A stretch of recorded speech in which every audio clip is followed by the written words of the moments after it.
In this exercise, we're going to explore the difference between empathy and compassion.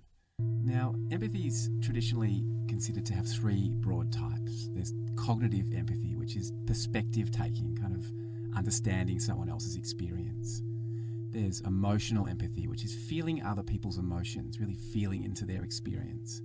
And then there's empathic concern, which is recognizing what they might be thinking and feeling, really feeling it, and then showing some degree of appropriate concern as a response. The research shows that, of course, empathy is a very useful thing. To be able to understand somebody else's experience, to be able to really step into their shoes can be a very powerful thing to do in relationships. But too much empathy can actually be a bad thing. It turns out that when we start to empathize with somebody, the same parts of our brain become active as are active in them. So if they're experiencing distress, some form of suffering, then the parts of their brain that are registering that will start to actually light up in us. That's called empathic resonance. And if we're just empathizing with somebody, and if we do it too much and experience too much of that brain activity, it can actually lead to us feeling distressed. We can get what's called vicarious trauma, which is when we start to experience the trauma that that person's talking about in ourselves, and ultimately that can lead to burnout. And so there's some research that shows that compassion is different to empathy, and in a lot of ways could actually be a healthier response. Because compassion includes empathy, but it also includes an action to alleviate the distress or suffering in the other person, an action or a wish.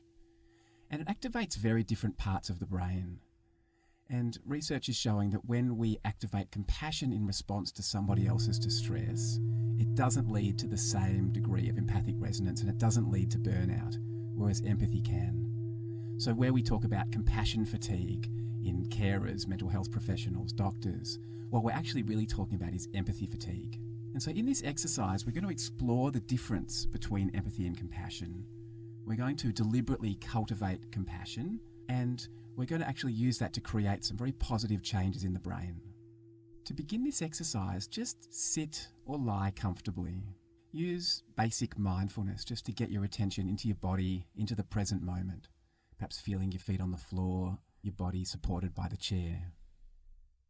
Maybe bringing your attention to your breath for a few moments, just noticing what it feels like to breathe in and breathe out. And then bring to mind someone who's suffering at the moment, experiencing some kind of distress. It might be a friend or a loved one, or it might be somebody that you saw on the news, or just somebody else that you're aware of that's experiencing some kind of difficulty at the moment. Maybe an illness or some kind of setback or failure, just something that's causing them distress. So bring them to mind, really picture them in front of you, see their face. And then take a moment to feel into their suffering, into their distress. See if you can tune right into what that might be like for them. Thinking about how it's affecting them, tuning into how they might feel about it. And noticing how if you really tune in, you can basically start to feel their distress in your own body, and just noticing where you feel it, where you notice the sensations, the emotions. So that's empathy. Right now you're empathizing on a cognitive level, perhaps an emotional level. And now just think about some actions that you could take to alleviate this suffering. So perhaps you could give them a hug. Maybe there are some things that you could do to actually help them with the situation. Maybe it would just be about bringing presence, in the sense of being present with them. Maybe there are things you could say, some reassurance.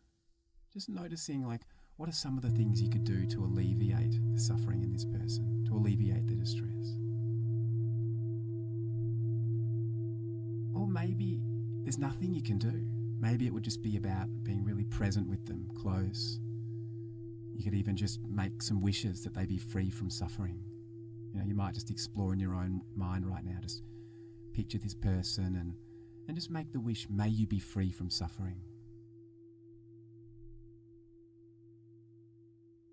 This is less about sending them wishes and just more about connecting with that innate quality of compassion in yourself.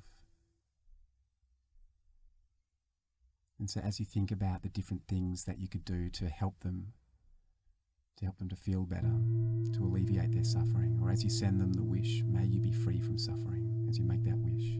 Just recognizing that this is compassion and just noticing how that feels in your body, what the experience of having compassion for this person is like.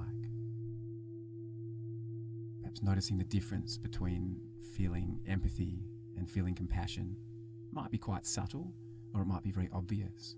But just noticing what it's like to take that extra step and to act or to wish to alleviate this person's suffering. And also just know that while you're doing this, you're training your own mind. You're taking your attention off yourself, which can be very helpful because we spend so much time thinking about ourselves. And you're cultivating a very positive quality of mind, that of compassion.